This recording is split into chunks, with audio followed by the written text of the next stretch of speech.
Un café, s'il vous plaît.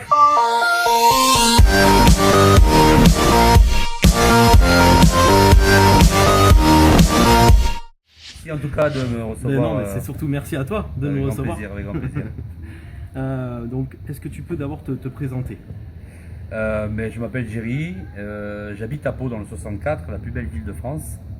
J'ai 41 ans et je suis artiste, chanteur de gospel, humoriste et acteur. Donc ok, acteur, comédien, humoriste. Bien résumé, ça va? Ouais, super. Chanteur de gospel. Yes. Alors, tu dois avoir un planning bien chargé avec tout ça. Oui, mais j'ai encore du temps de libre. Hein. Donc s'il y a des propositions, allez-y, envoyez. Et justement, qu'est-ce que tu fais pendant tes temps de libre? Je profite de la vie, parce que c'est important entre les tournées, les concerts, les voyages, etc. C'est vrai que quand on a un petit peu de temps de libre, que ce soit une soirée, un week-end, on en profite pour être avec les amis, pour faire des choses basiques, aller au resto, aller au ciné, aller au bowling, voilà tout simplement. Hein. Il faut un équilibre dans la vie et ça en fait partie, de profiter des amis, de la vie de famille, etc. Je me suis mis à la drogue. Non, je rigole. Non, je donnais des cours de théâtre pour une association. Et il se trouve que la présidente de cette association est aussi la directrice de la commission du film des Pyrénées-Atlantiques.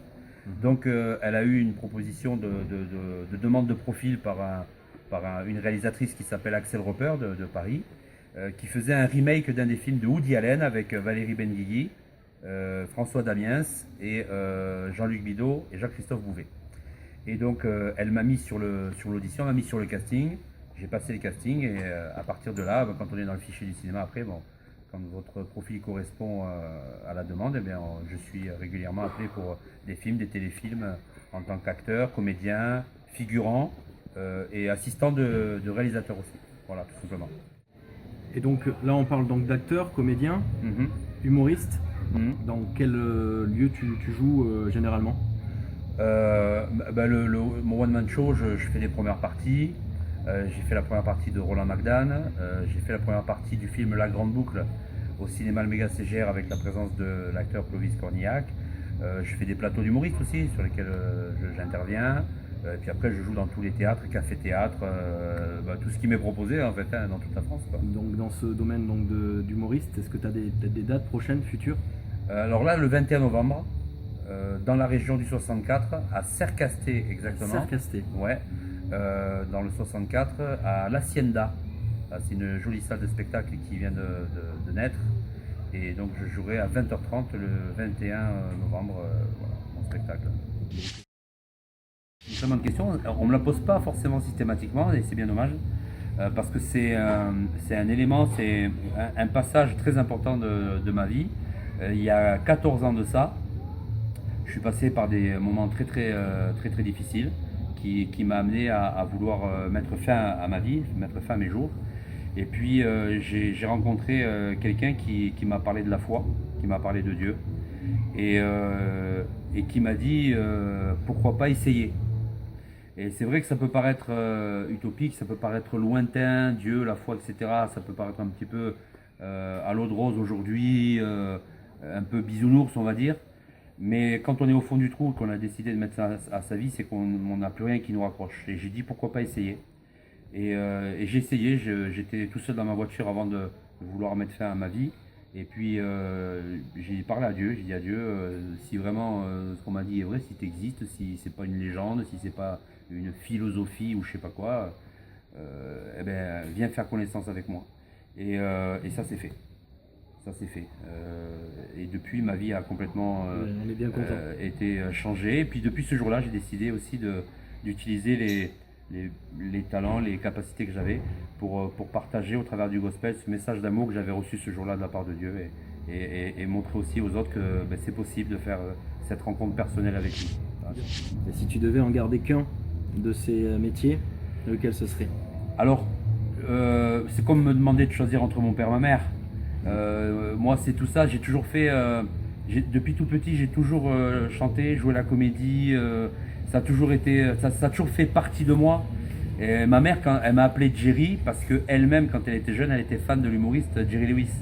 Donc je dis pas que ça m'a destiné à ça, mais j'ai toujours fait tout ça, donc c'est dur de choisir. Mais pour vous aider, à répondre à cette question. S'il te plaît. Si je devais choisir, je garderais le gospel parce que le message que je transmets au travers de cette musique-là, c'est quand même ce qui m'a sauvé la vie il y a 14 ans.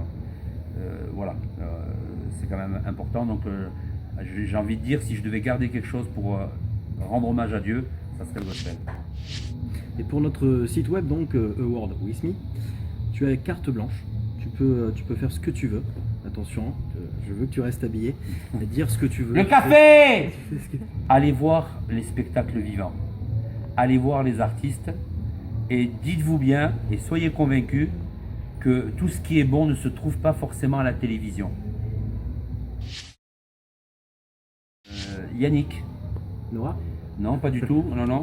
Yannick, celui qui a chanté le tube Ces soirées-là en 2000, mais qui, au contraire de ce qu'on peut penser, fait plein de choses. Gros défi. Et c'est un ami à moi, c'est quelqu'un de très bien, vraiment sur le plan artistique, sur le plan humain.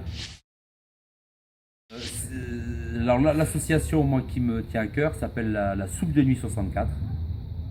C'est une association caritative qui existe depuis 23 ans, pour laquelle je fais un concert de gospel chaque année à la période de Noël. D'ailleurs, je serai en concert le dimanche 20 décembre à 17h à l'église Le Phare à Lons, dans le 64. Un concert 100% gratuit, avec libre participation, et tout est reversé à cette association. Et même nous, artistes, on vient complètement bénévolement.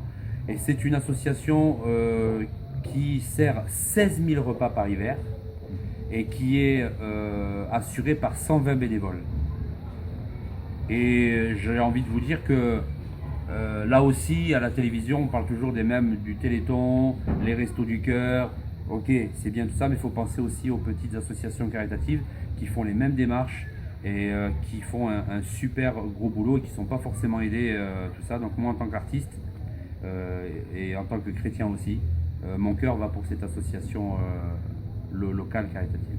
Et n'oubliez pas mon site officiel quand même, c'est important, www.jerryshow.fr, et vous me retrouvez sur tous les réseaux sociaux.